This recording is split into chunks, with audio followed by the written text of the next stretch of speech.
Good morning po mga idol kong mekaniko ulit. Ito po,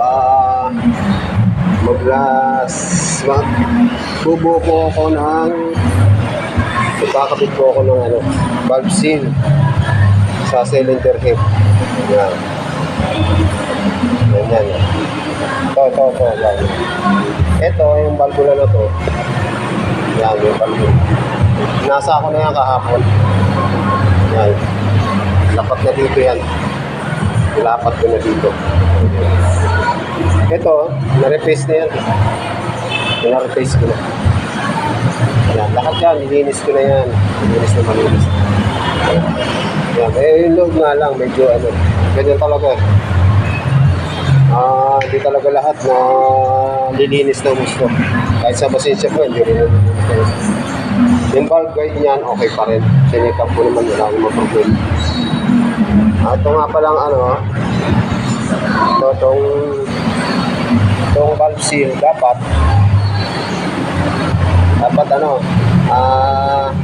hindi dapat magkakapalit-palit yan. Ito. Yan. Dapat hindi, pag naglalagay sa valve guide, yan. Itong malaking butas na to, malaking butas na yan,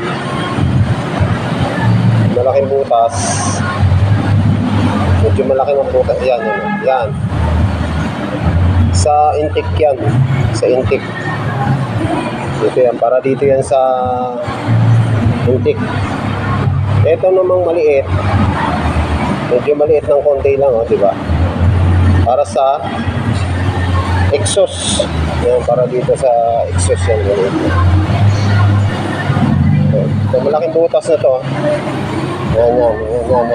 Ito. Malaking butas na sa intake yan. Para hindi maglilik dun. Para hindi maglilik yung oil kapag umandar na. Diba? Malalaki. Ito sa intake yan. Malalaki ang butas. Ito sa exhaust. Medyo maliit kasi ang valvula niya. Ng 2-inch engine. Toyota Vios. Kaya dapat hindi magkakapalit-palit pag maglalagay ng pag magbubuo kayo Pero pag galing sa machine shop, minsan inuulit ko uli yan Dahil hindi naman natin nakikita kung ano ginagawa nito doon. Kaya minsan pag pina-machine shop ko yan, mapa-private man o dito sa amin to taxi ng boss ko to. Inuulit ko uli, hindi naman masamang mag-ulit para sigurado tayo. Para wala nang backjab. Wala nang paulit. Valve spring. Ito. Pag nakakita ko ng lock. Yung lock nito, ito tinutulak. Nandito yung lock. Okay. So, dito muna tayo sa valve seal. Ayan. Ito yung exhaust.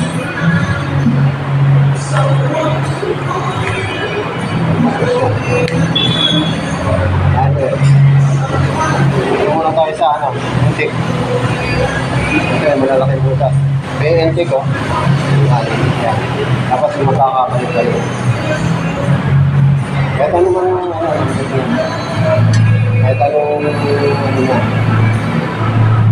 kahit saan nyo ilagay, basta wag lang mapupunta sa exhaust yung para sa intake, wag lang mapupunta sa exhaust.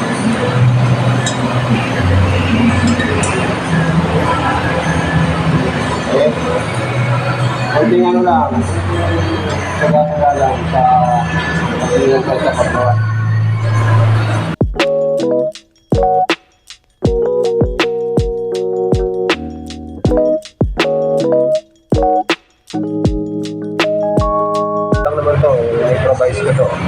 Improvise. Sakto lang to. Hindi naman tatamaan yung spring. Yung valve seal spring. Dapat hindi yan matatanggal.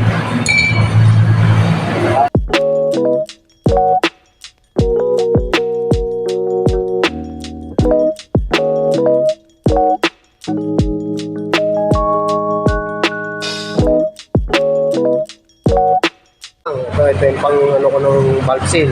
Yan.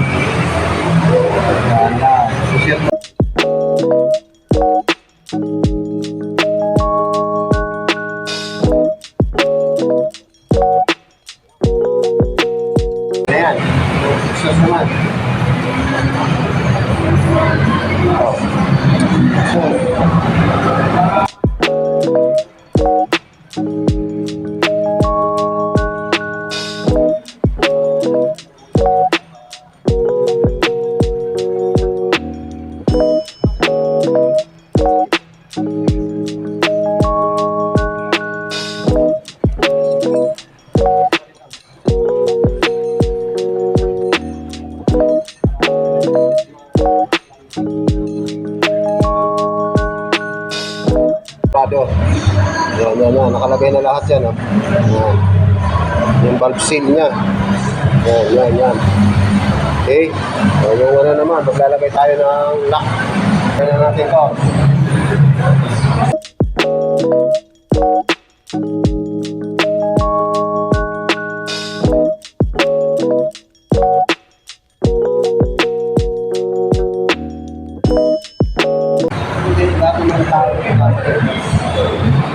Wala pa pala yung valvula. Okay? Nilagyan ko ng number yan. Yung mga number ko.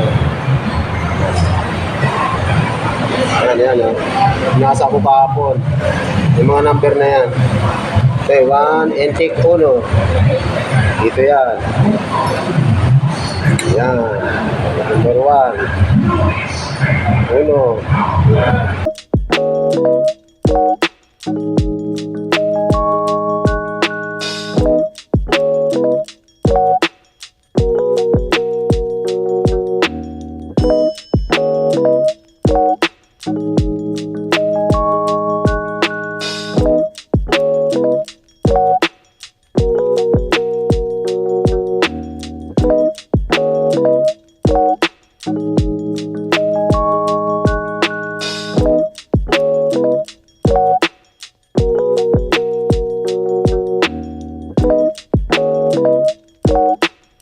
Ito yung exhaust. Ito yung intake.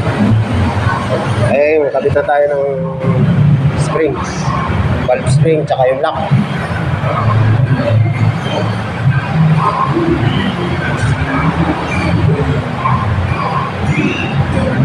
Ngayon, ang ginagawa ko,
siguraduhin mo muna naka-lock na yung ano.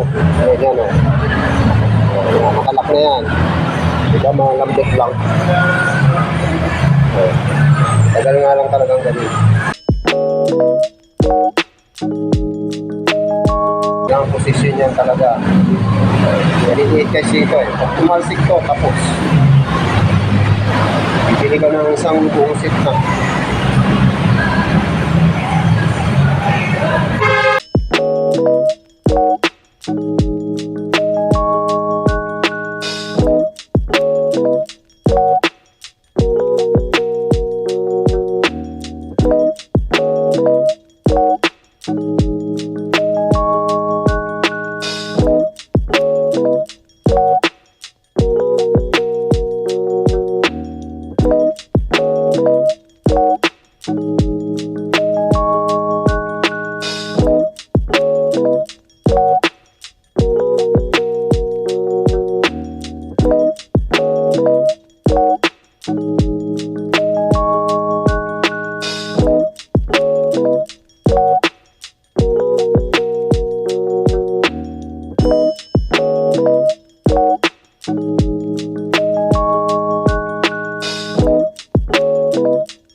Yun.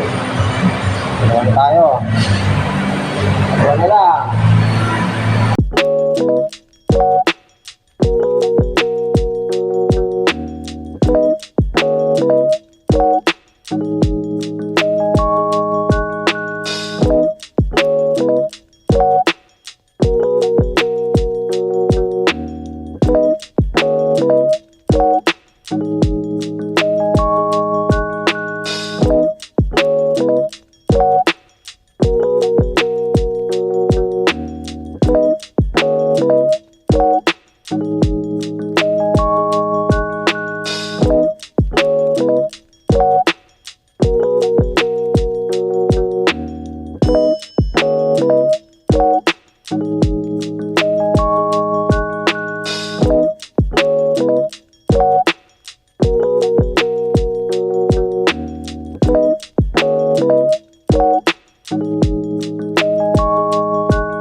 Hirap po. Baliktad. Hindi talaga kakapit. Baliktad ang lagay. Kailangan parehas talaga yung ano niya.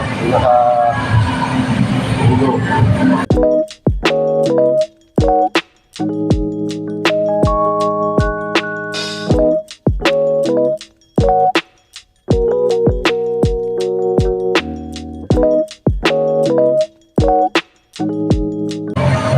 Konti na lang. Tropa tips.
Sigurado, wala nang tagas yan. Tinesting ko na yan eh.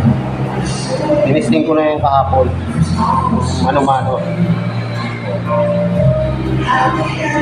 So, testing natin ha. Para sigurado tayo bago natin isalpak. Yung testing ko lang kapag nakalagay na yung mga valvula. Hindi pwedeng testingin na hindi nakapulpura. Testing ko lang kahit wala yung valve. Hindi pa na inalagay lahat yung valve seal. Ayan. Okay. Ayan. Punong-puno yan. Oh. Yung mga gasolina yan. Yan ang pang-testing ko. Oh, wala.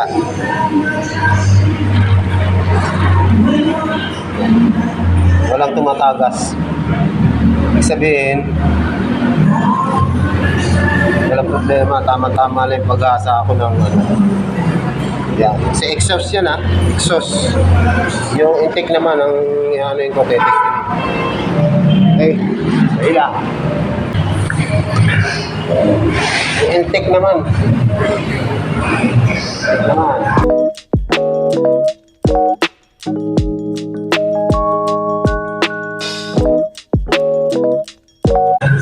Wala nang tagas yan. Sigurado. Tapos lalagay. Siguraduhin nyo na yung pinaka valve lock niya talaga nakakapit. Yan. Bago mo tatakpan ito, siguraduhin mo muna na talaga nakalock yung lock nyo. Yung mga valve lock yan. Siguraduhin nyo para hindi pag bumigay kasi yan maandar, tutukod yung valvula at saka isa, wala na, balik na naman, kalas na naman. Okay, ayun na natin to.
Isang higpit dito. Yan. Tapos dito, yan. Yan. Yan ang higpit niyan. Yan, meron na akong taga-hawak.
Lalagyan na natin yung timing, maglalagay na tayo ng timing chain. Ayan o, bago. Bago yan. Lagyan mo na natin dito. Yan, may guide yan, bago rin.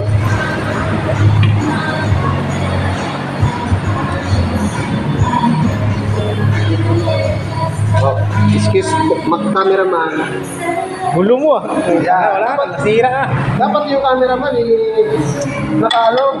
Pag nalalagyan namin, lagyan nyo ng confidence yan. Pero may papasok na rin dito pag umanda rin yung makina. Papasok din yung mga dyan. Ito, nalinis ko na rin to. Sinikap ko yan kasi pag hindi nyo binuksan to, mamaya puno ng katong na langis. Yung andar niya pabago-bago. Saka para mas sigurado ka, yung pinaka merong gear sa loob, pag may biak yun, ang andar niya parang ano, nag-grind, ay malagapak. So, yan. Kaya ako, dinodouble check ko talaga yan.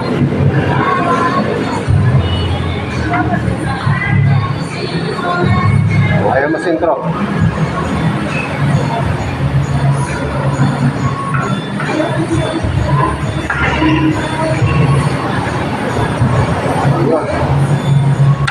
Ayun, sintro na yan ha. Pinaka ano niya. Mamaya ilalagay ko yung tama.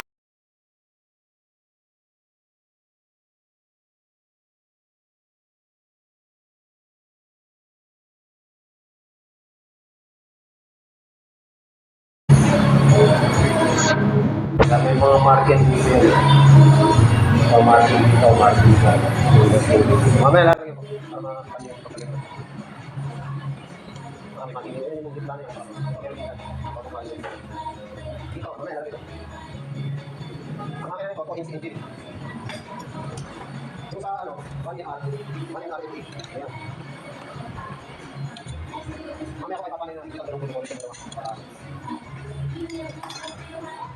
Ito natin yung ano guys.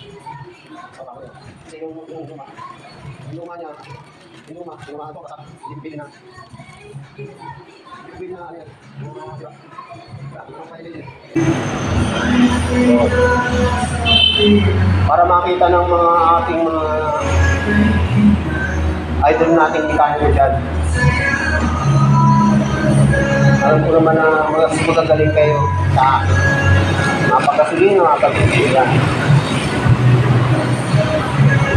Ito, kaya ito, pinalitan ko ng bago para sigurado na tayo siya. Kasi yan, pag gumagalaw yung chain dito, pag biyak to, may posibleng tatalon tong hindi maganda yung ikot ng kadena. Maganda yung right, pinakalitan ko na.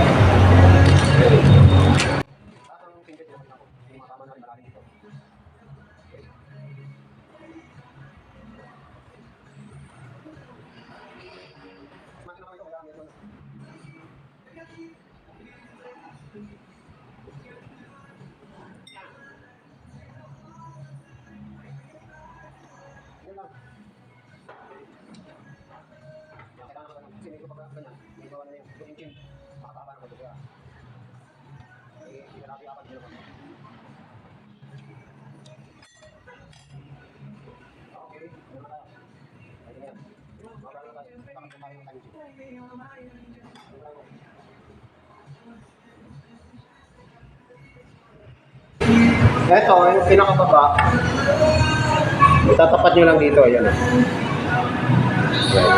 May bolt yan dito. Pero ito, lalagyan natin ng yung 1342. Pero ito kasi may mga marking na yan. Yan, kapag mali naman talaga yung lagay mo ng timing chain, yung ilagay sa kamay, yung mga marking mo, chain.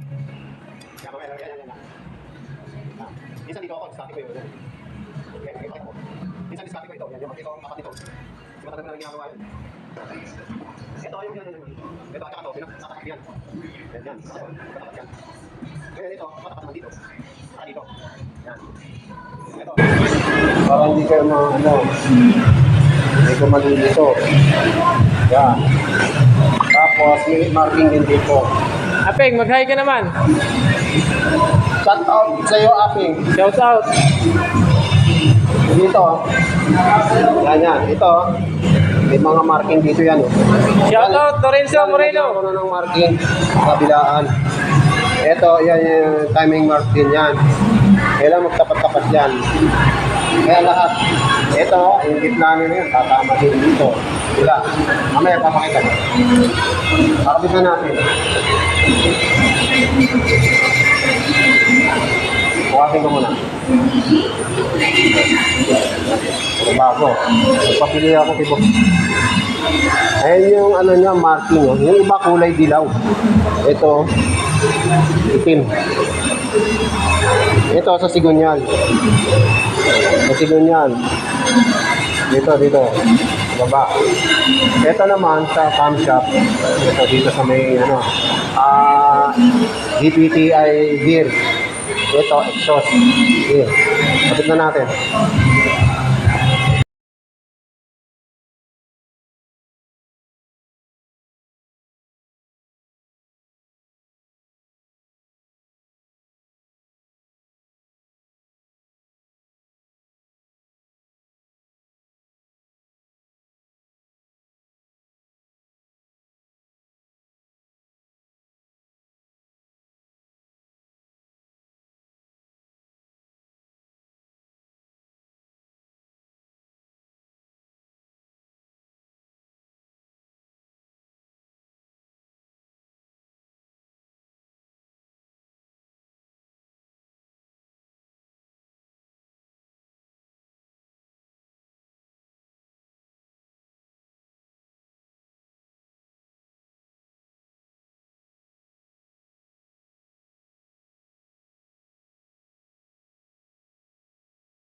Ayan. Ito yung marking.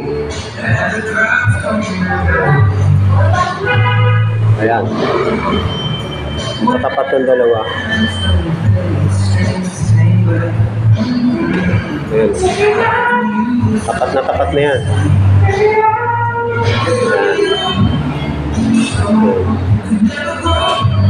Tapat.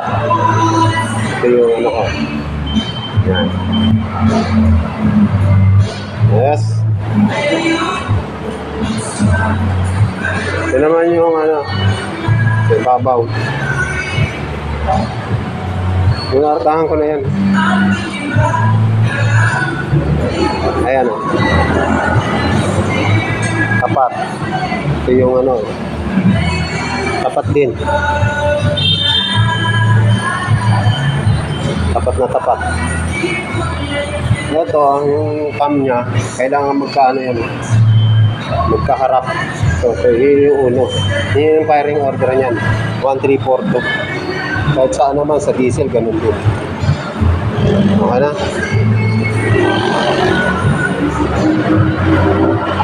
Okay, mga tropa, mga kaibigan kong mekaniko dyan. Ayan, tapat na. Kasi pag mali yung ano, yung timing mo, yan, marking sa baba. Marking yan. Yan, ito nilagyan ko. Wala naman kasing kuwit dyan, ikaw na lang bahala ng ano. Tsaka ito, yun yung dalawa na yun. Naka ano yan, top dead center na yun. Ito yung ano, nakataas na yung piston number 1 sa taas. Yung talaga ang timing yan. Ayan. Ayan. Lahat yan. Ayan na, yun yung pinakamark. Tapat ng ano yan, yung ano niya, timing. Ito, lagi yan. Pag tiniming ko siya, kano yan dito. Okay na. Okay. Eh, lalagay naman natin yung strainer dito. May filter yan sa solenoid.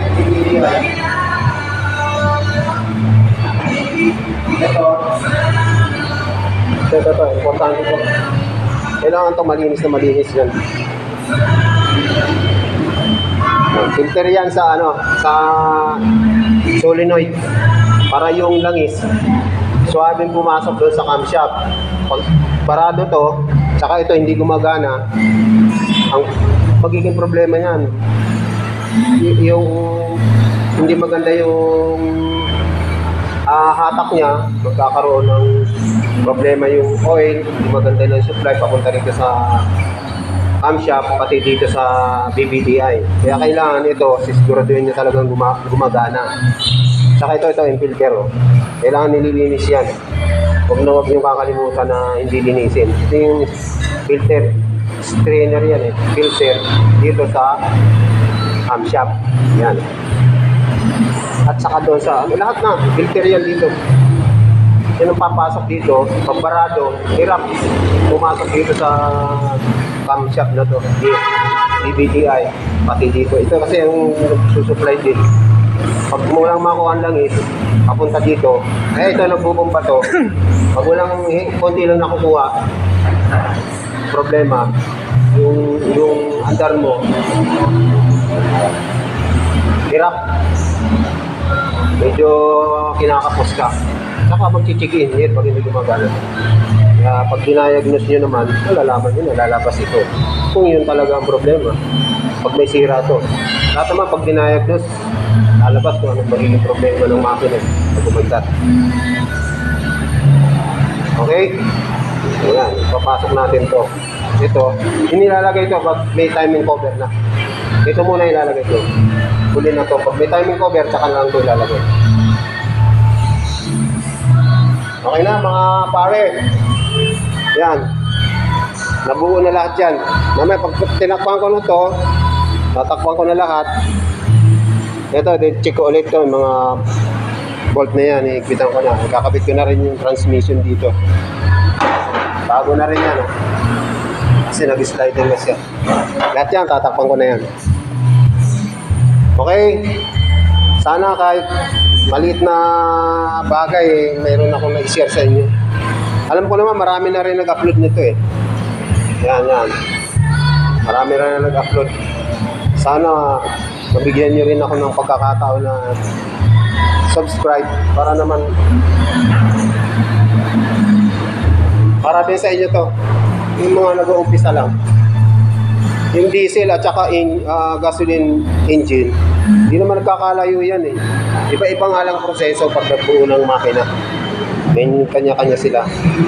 Ito naman, chain. Yung iba naman, makina na diesel, timing belt. Drive belt naman ang tawag doon sa engine. Okay. Tatakpan ko ng mga bossing. Salamat. Salamat sa inyo.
Ayan.